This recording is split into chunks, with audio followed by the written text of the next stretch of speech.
हम सभी जानते हैं भगवान श्री कृष्ण को 5 चीजें बहुत ज्यादा प्रिय है। एक उनकी बांसुरी जो हमेशा उनके होठों से लगी रहती है, दूसरी गाय जिनके साथ कृष्ण का सखा के समान व्यवहार है। इसी तरह कृष्ण को माखन, मिश्री, मोरपंख और कमल अति प्रिय है। कृष्ण का इनके प्रति प्रेम का उद्देश्य मनुष्य को जीवन के कई रहस्यों ज्ञान से परिचय कराना है। हम सबको जानना यह है बहुत जरूरी है कि ये 5 वस्तु ही ऐसी क्यों है जो भगवान श्री कृष्ण को बहुत प्रिय हैं और ये अपने आप को और वस्तुओं से अलग क्यों रखती हैं। इनके जरिए भगवान हमें क्या संदेश देना चाहते हैं कि जिसके जरिए हमारा जीवन सार्थक हो सके, हमारे जीवन का उद्देश्य पूरा हो सके और हमें सफलता मिल सके। सबसे पहले जानते हैं भगवान को बांसुरी क्यों प्रिय है और बांसुरी में क्या गुण है और बांसुरी से हमें क्या शिक्षा मिलती है। बांसुरी भगवान श्री कृष्ण को अति प्रिय है क्योंकि बांसुरी में 3 गुण हैं। पहला, बांसुरी में गांठ नहीं है, जो संकेत देता है कि अपने अंदर किसी भी प्रकार की गांठ मत रखो, मन में बदले की भावना मत रखो। दूसरा, बिना बजाए ये बजती नहीं है, मानो बता रही है कि जब तक ना कहा जाए तब तक मत बोलो। और तीसरा, जब भी बजती है मधुरी बजती है, जिसका अर्थ हुआ जब भी बोलो मीठा ही बोलो। जब ऐसे गुण भगवान किसी इंसान में देखते हैं तो उसे भी अपनी प्रिय बांसुरी की तरह उठाकर अपने होठों से लगा लेते हैं। और दूसरी वस्तु क्यों प्रिय है भगवान को माखन और मिश्री, इससे हमें क्या सीख देते हैं। भगवान कान्हा को माखन मिश्री बहुत ही प्रिय है। मिश्री का एक महत्वपूर्ण गुण यह है कि जब इसे माखन में मिलाया जाता है तो उसकी मिठास माखन के कण-कण में घुल जाती है, उसके प्रत्येक हिस्से में मिश्री की मिठास समा जाती है। मिश्री युक्त माखन जीवन और व्यवहार में प्रेम को अपनाने का संदेश देता है। यह हमें बताता है कि हमें किस प्रकार से अपने आसपास के लोगों के जीवन में मिश्री की तरह घुल जाना चाहिए। श्री कृष्ण को क्यों प्यारी है गैया मैया और उससे हमें श्री कृष्ण क्या शिक्षा देना चाहते हैं। भगवान श्री कृष्ण को गैया मैया अत्यंत प्यारी हैं। दरअसल गौ सब कार्यों में उदार तथा समस्त गुणों की खान है।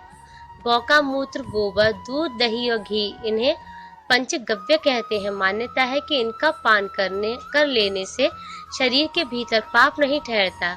जो गौ की एक बार प्रदक्षिणा करके उसे प्रणाम करता है वह सब पापों से मुक्त होकर अक्षय स्वर्ग का सुख भोगता है। चौथी वस्तु है मोरपंख। मोरपंख भगवान को क्यों अति प्रिय है, उससे भगवान हमें क्या शिक्षा देना चाहते हैं। मोर ही मात्र एक ऐसा प्राणी है जो ब्रह्मचर्य का पालन करता है। इसके आंसू से ही इसके संतान होती है। मोरनी मोर के आंसू, आंख के आंसू को पीकर ही संतान को जन्म देती है।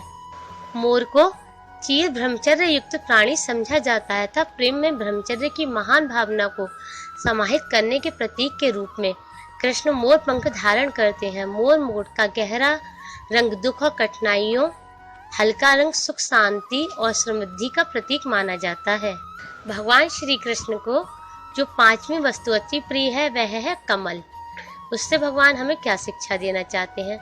कमल कीचड़ में उगता है और उससे ही पोषण लेता है, लेकिन हमेशा कीचड़ से अलग ही रहता है।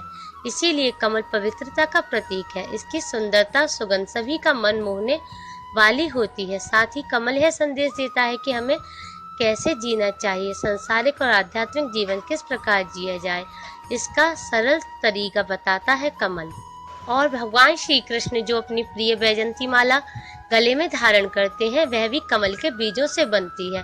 दरअसल कमल के बीज सख्त होते हैं, कभी टूटते नहीं है, सड़ते नहीं है, हमेशा चमकदार बने रहते हैं। इसका तात्पर्य है जब तक जीवन है तब तक ऐसे रहो जिससे तुम्हें देखकर कोई दुखी ना हो। दूसरा यह माला बीज है जिसकी मंजिल होती है भूमि। भगवान कहते हैं जमीन से जुड़े रहो, कितने ही बड़े क्यों ना हो जाओ, हमेशा अपने अस्तित्व की असलियत के नजदीक ही रहो। भगवान श्री कृष्ण मनुष्य रूप में पृथ्वी पर आए थे और भक्तों के बीच मनुष्य के रूप में आज भी मौजूद हैं। भगवान श्री कृष्ण हमारे बीच में इसीलिए आए थे कि वे हमें मनुष्य की तरह रहकर शिक्षा दे सकें कि मनुष्य को किस तरह से आचरण करना चाहिए और किस तरह से रहना चाहिए। भगवान से जुड़ी हर वस्तु, हर कथा हमें एक शिक्षा प्रदान करती है। जरूरत है हमें उस शिक्षा के सार को जानने की और उसे अपने जीवन में ग्रहण करने की, जिससे हम अपने मनुष्य जीवन को सफल और सुखमय बना सकें और भगवान को प्राप्त कर सकें।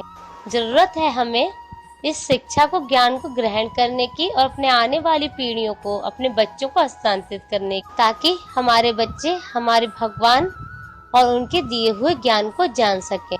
हमें जितनी नॉलेज है हमने आप लोगों के साथ शेयर की। इस वीडियो को लेकर आपके पास कोई नॉलेज हो, जानकारी हो, सजेशन हो, प्लीज हमारे साथ शेयर करें, हमें कमेंट्स करें, हमारी वीडियो को लाइक करें और ज्यादा से ज्यादा शेयर करें, ताकि हमारे भगवान से जुड़ी हुई जो भी ज्ञान की बातें हैं वो ज्यादा से ज्यादा लोगों तक पहुंच सके। कान्हा जी की कृपा आप पर और आपके परिवार पर यूं ही बनी रहे। भगवान के बारे में और भी अच्छी जानकारी के लिए और अच्छी पोशाक एक्सेसरीज बनाने के लिए, फर्नीचर बनाने के लिए हमारे चैनल के श्री राधे कृष्ण श्रृंगार को सब्सक्राइब करें। Thanks for watching. Radhe Radhe.